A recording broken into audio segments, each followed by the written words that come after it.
J'ai envie de poser une première question à L'Oréal. J'ai cru comprendre que vous n'avez pas été récompensé pour rien, ça n'existe pas dans ce Grand Prix, mais je crois savoir que vous n'avez pas inscrite la raison d'être dans vos statuts.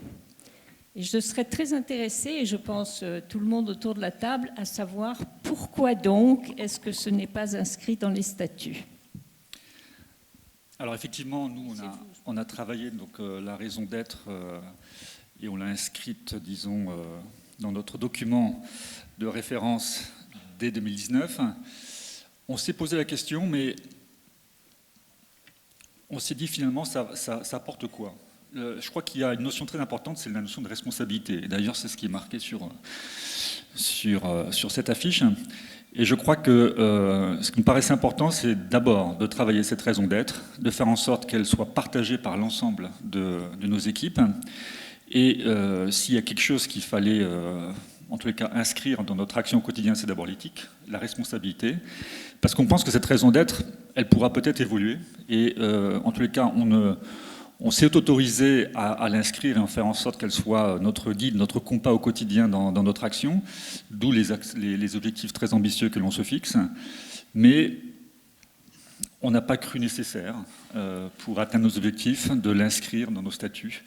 On n'a pas besoin de ça pour avancer. Je peux vous faire une petite remarque ? Bien sûr.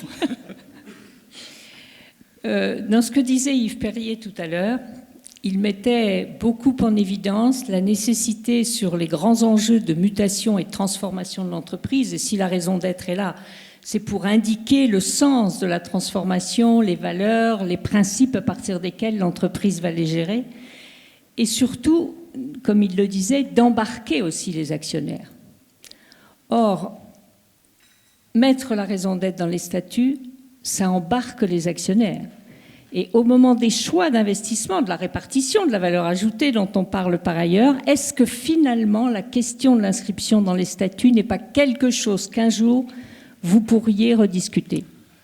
Mais vous avez raison, il n'y a pas d'absolu. En tous les cas, pour l'instant, on a le soutien plein et entier de tous nos actionnaires sur la démarche que l'on entreprend. On a vraiment inscrit dans notre plan à long terme une transformation profonde de notre modèle, faire en sorte que L'Oréal soit absolument vertueux, que notre empreinte soit neutre, mais même au-delà. C'est même l'urgence aujourd'hui, peut-être même de réparer. Et je peux vous dire qu'aujourd'hui, on a le soutien plein entier de nos actionnaires. De toute façon, comme je le disais tout à l'heure, c'est une obligation. C'est une obligation que l'on a vis-à-vis des générations futures. Et en plus, c'est une obligation de l'urgence d'agir. Et on place ça, cette urgence et cette obligation, devant, disons, toutes les autres contraintes. Et la finance doit apporter des solutions pour résoudre cela. Et c'est en cela que l'on se sent complètement, appuyé par l'ensemble de nos actionnaires. Très bien, merci. Est-ce que ça suggère une remarque ou d'autres réflexions autour de la table ? Peut-être on mélange deux choses, c'est-à-dire il y a la raison d'être d'un côté, c'est-à-dire ce pourquoi l'entreprise existe, au fond, et la RSE. Alors, c'est bien quand les deux arrivent à se rejoindre, évidemment. Mieux. Mais sur la RSE, moi j'ai écouté Yves Perrier et je crois que ce qui sera très important, c'est que la RSE arrive à transformer le comportement des entreprises et en particulier le comportement des dirigeants d'entreprise. Il y a une urgence climatique, elle est évidente. Et si on ne la traite pas, on risque d'aller dans des moments qui sont difficiles. Moi, je rêve du jour où un dirigeant d'entreprise, quand il organisera une convention de dirigeants, dise à son secrétaire général non seulement combien ça coûte, mais combien ça va consommer de CO2. Combien de dirigeants aujourd'hui sont dans cette approche-là de budget de CO2, de consommation de CO2 et de prospective en la matière ? Très bien. Là, en fait, vous avancez dans la déclinaison de ce que la raison d'être doit être pour finalement être crédible et être vraiment un axe d'opérationnalité dans les transformations. Eliane, tu as quelque chose à... Non, mais j'irais complètement dans le sens où on voit bien que la stratégie des entreprises s'est déplacée sur le champ du social, du sociétal et de l'environnemental depuis bien des années et le sera poussée de plus en plus.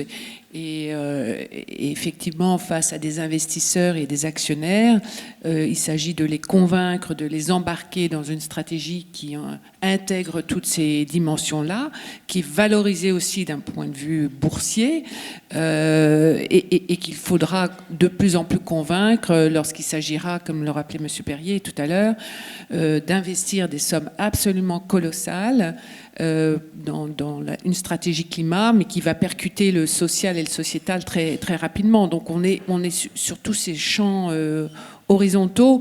Et c'est vrai que l'étape de l'inscription dans les statuts est un formalisme supplémentaire. Après, on peut débattre longtemps. Est-ce qu'il est absolument nécessaire pour s'engager ? Personnellement, je ne pense pas, parce que l'entreprise va être jugée sur le long terme et sur des engagements qui devront prouver des résultats de plus en plus tangibles. C'est vrai, en intégrant qu'il ne faut pas se faire d'illusions, ce que disait Yves à nouveau nous le rappelle, quand il va falloir engager vraiment des transformations de fond et qu'il va falloir prendre en considération le plus possible les impacts sociaux, la requalification, la formation, enfin, tout ce qu'on connaît, les autres impacts sur la chaîne de valeur, etc., il va y avoir des dilemmes. Il va y avoir des choix des entreprises qui vont ne pas être spontanément harmonieux entre l'ensemble des acteurs parties prenantes directes qui vont être concernés. Donc je pense qu'il y aura des moments dans la vie de l'entreprise et peut-être dans les assemblées générales, plus on rentrera dans le dur, plus les choix et les dilemmes deviendront tout à fait importants. Et là, ce n'est pas neutre que les actionnaires soient au rendez-vous de ce qu'on en attend d'eux. Bon, mais je ne veux pas qu'on fasse de ce sujet un point central. Un petit mot de la Française des Jeux. Un tout petit mot, oui, sur la raison d'être, parce que c'est quelque chose qui nous tient beaucoup à cœur.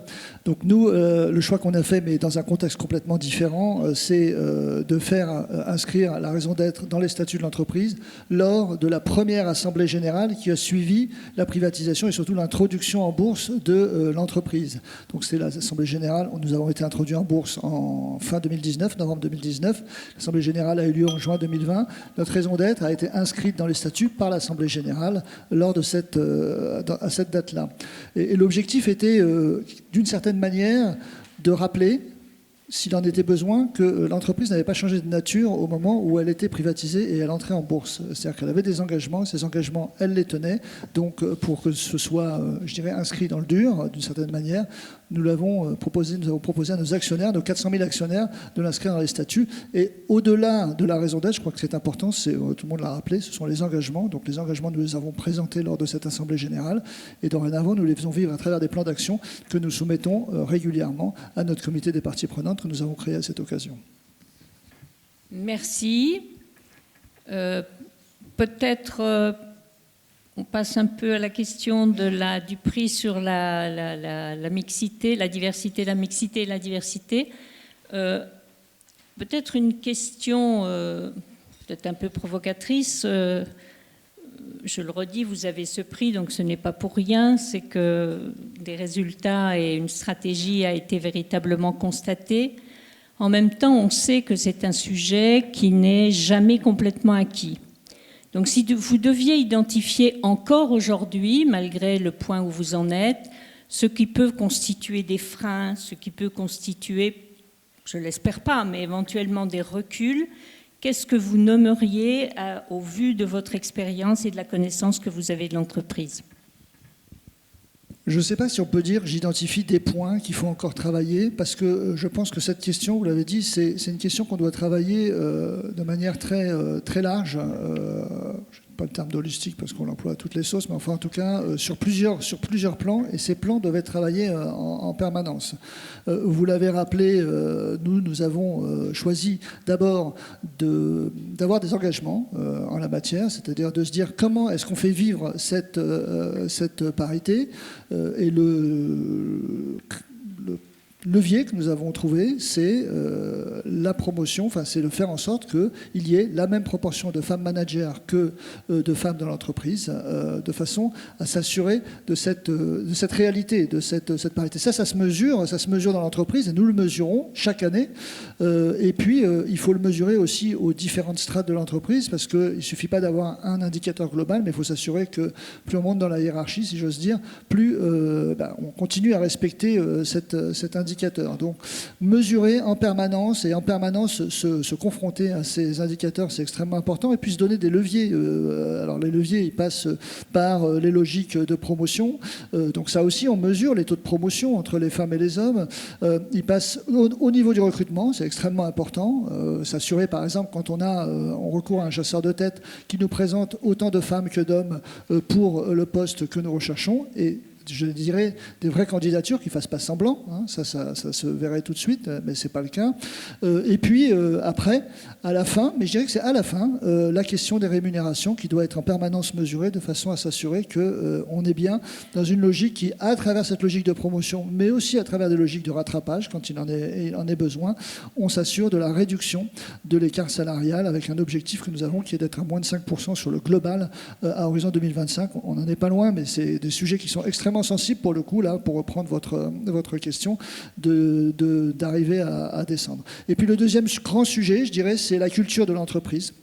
C'est la raison pour laquelle nous avons ce réseau All-in qui travaille beaucoup sur cette question de culture, parce que c'est l'ensemble de l'entreprise qui est concernée. Travailler sur les stéréotypes, je crois que ça c'est extrêmement important parce que tout le monde en a, hein, des stéréotypes, les hommes, les femmes, chacun en trimballe, si j'ose dire, à son niveau. Ils sont extrêmement puissants, il faut travailler dessus en permanence. Donc c'est des démarches de sensibilisation, ce sont des conférences, des débats qui sont organisés dans l'entreprise, un point d'orgue au moment de la journée du 8 mars. Le traduire aussi dans les négociations avec les partenaires sociaux. Nous avons un accord sur la parité entre les hommes et les femmes, enfin sur l'égalité professionnelle entre les hommes et les femmes, c'est le titre exact, dans lequel nous avons repris les indicateurs que j'évoquais à l'instant. Nous avons repris aussi des avancées sociales, hein, concernant notamment le congé paternité qui est rémunéré au même niveau que celui à 100%, nous compensons, de façon à ce que aussi dans le dialogue social, on fasse vivre cette question. Et je crois que c'est dans cette démarche-là, et puis bien sûr au niveau de la direction de l'entreprise, c'est extrêmement important d'avoir des engagements qui soient concrets, qui soient tangibles. Donc nous en avons trouvé un parmi d'autres, mais qui est très tangible, c'est de dire qu'on ne peut pas avoir...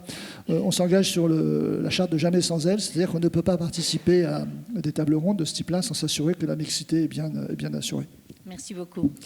Eliane, tu es dans plusieurs conseils d'administration qui a dû se féminiser parce que la loi l'a finalement imposé. Au-delà de cette féminisation des conseils, est-ce que c'est un sujet qui est à l'ordre du jour des conseils ?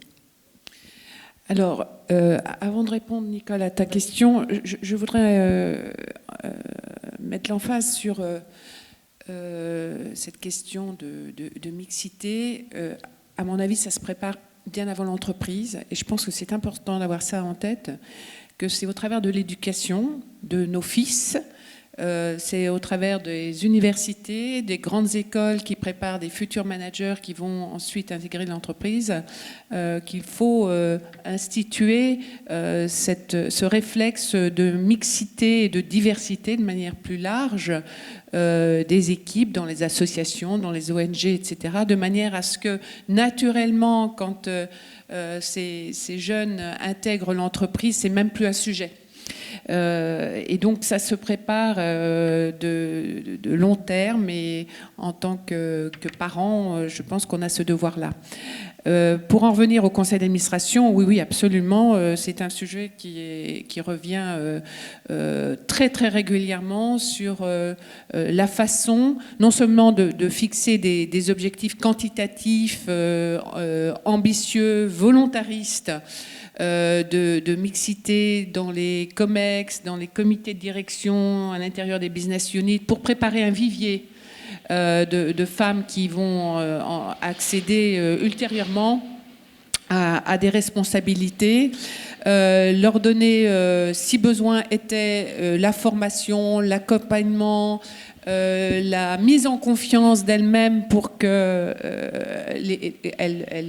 osent, et qu'elles soient ensuite tout à fait intégrées au plus haut poste de l'entreprise. Et c'est très régulièrement revu dans les conseils d'administration, en tous les cas dans ceux dans lesquels je siège. Voilà une bonne nouvelle. Hervé, peut-être à peu près la même question. Vu l'activité de Mazars, est-ce que ces sujets-là sont des sujets sur lesquels Mazars est sollicité, sur lesquels il intervient ou pas? Oui, bien sûr. Alors peut-être vous donner un peu un témoignage de l'Observatoire de la diversité, puisqu'on en est un membre assez actif.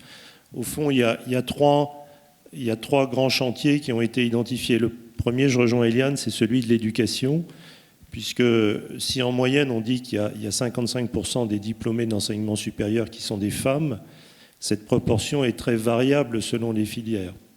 Et si vous demandez à Jean-Pierre Farandou, qui est le patron de la SNCF, comment il voit la diversité, il vous indique que lui, son vivier de talent à la sortie de l'école est inférieur à la moyenne, puisqu'il y a proportionnellement moins de femmes ou de jeunes femmes qui s'orientent vers des carrières d'ingénieurs.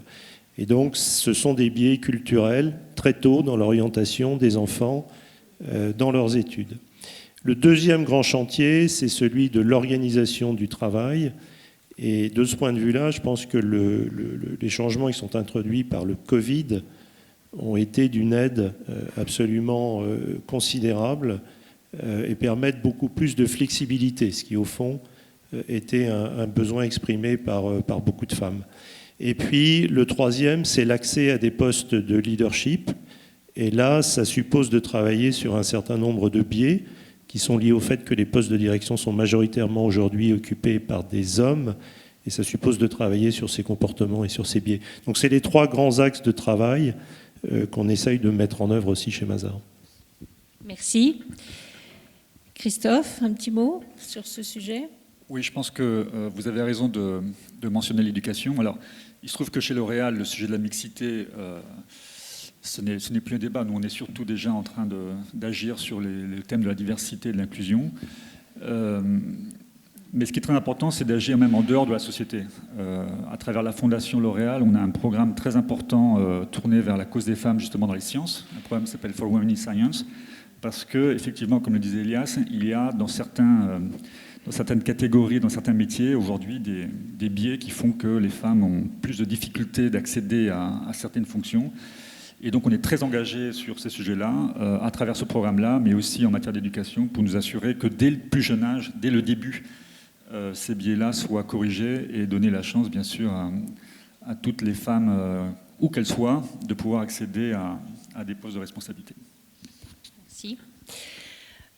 Peut-être juste je relance, Hervé a parlé de la manière dont le Covid a fait évoluer aussi les pratiques de travail, en particulier le fait et vous disiez, pour les femmes, c'est aussi quelque chose d'important. Est-ce qu'il n'y a pas, derrière cette question du travail à domicile, un risque que progressivement on s'aperçoive que les femmes y vont pour bien sûr de bonnes raisons, mais peut-être aussi pour pas toujours des bonnes raisons. C'est-à-dire que le fait qu'elles aient en même temps la possibilité de travailler éventuellement, de faire ce qu'il faut pour les enfants, de faire ce qu'il faut pour la vie familiale, etc., ne risque pas de mettre en cause la question de la bonne qualité vie sociale et vie professionnelle. Et est-ce que finalement, trop de télétravail ne nuit pas aux besoins d'utilité sociale et de sens social dont nous avons tous besoin? C'est une très bonne question parce que et c'est un fait de société sur lequel je pense tous les grands groupes travaillent. Nous, on a la conviction qu'une société, c'est d'abord un corpus social. Et donc, notamment dans notre métier, où la créativité est quelque chose de très important, il est indispensable que les équipes soient au contact les unes avec les autres. Donc, je crois que c'est une liberté, effectivement, de pouvoir dédier, lorsque c'est nécessaire, un peu de son travail chez soi, mais très important d'éviter les excès. Tout est dans l'équilibre, et on se rend compte, finalement, que ceux qui sont allés trop loin sont en train de faire marche arrière. Nous, on a vraiment fait très attention pour que les tentations de début ne soient pas généralisées. On pense fermement que voilà, le travail, c'est un sujet collectif. Et comme vous le disiez, je pense qu'en plus, il y a certains risques aujourd'hui à laisser des employés, qu'ils soient d'ailleurs masculins ou féminins, s'éloigner de ce corpus social, parce que c'est ce qui fait la vie de l'entreprise, c'est ce qui fait sa culture. Et on pense, voilà, enfin chez L'Oréal, on a une règle, c'est maximum 2 jours de télétravail. Alors, je crois que le Covid a surtout permis de complètement faire une bascule culturelle et de ne plus mesurer seulement la performance par de la productivité, des heures de travail ou de la présence au bureau, mais plus de se recentrer sur la performance autour de ce qui est à accomplir. Et ça, c'est un changement culturel qui s'est, à mon avis, considérablement accéléré avec les 2 années de Covid.